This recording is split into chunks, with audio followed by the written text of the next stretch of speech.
Hello అండి, welcome back to my channel. ఈ వీడియోలో తెలంగాణ స్టైల్లో మిర్చి బజ్జీ ఎలా చేసుకోవాలో చూద్దాం. మిర్చి బజ్జీ ఇలా చేసుకుంటే స్ట్రీట్లో బండి మీద కంటే చాలా టేస్టీగా ఉంటుంది. 15 మినిట్స్లో ఈజీగా చేసుకునే ఈ మిర్చి బజ్జీ ఎలా చేసుకోవాలో చూద్దాం.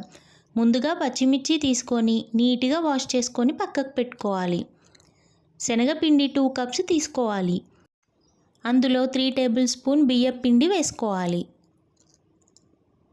చిటికెడు వంట సోడా వేసుకొని సాల్ట్ 1 టేబుల్ స్పూన్ ఇంకా కారం 1 టేబుల్ స్పూన్ వేసుకోవాలి. మీరు మీ టేస్ట్కి తగినంతగా ఉప్పు కారం వేసుకోండి. ఇలా వేసుకున్న తర్వాత పిండిలో ఉప్పు కారం అన్నీ కలిసిపోయేలా కలుపుకోవాలి.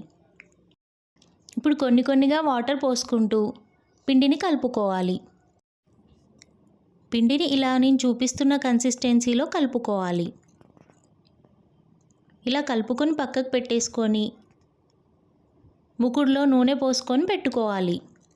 అది వేడయ్యేలోపు పచ్చిమిర్చిని కార్నర్కి కట్ చేసి ఇలా మధ్యలోకి కట్ చేయాలి.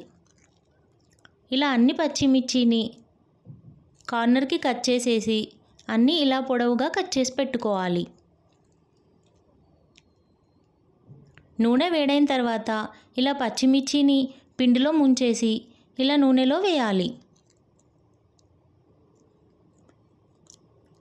మిర్చీలన్నీ వేసినప్పుడు ఫ్లేమ్ని లో ఫ్లేమ్లో పెట్టుకోవాలి. అన్నీ వేసిన తర్వాత ఫ్లేమ్ని హై ఫ్లేమ్లోకి చేసుకొని మిర్చీలన్నీ ఒకసారి తిప్పేసుకోవాలి. 2 మినిట్స్ ఇలా ఆయిల్లో ఫ్రై అయిన తర్వాత మళ్ళీ వాటిని రివర్స్ చేసుకోవాలి. అన్నీ ఇలా రివర్స్ చేసుకున్న తర్వాత మళ్ళీ ఒక 2 మినిట్స్ ఆయిల్లో ఫ్రై చేసుకోవాలి. ఇలా రెండు వైపులా కాలిన తర్వాత తీసుకొని సర్వ్ చేసుకోవాలి.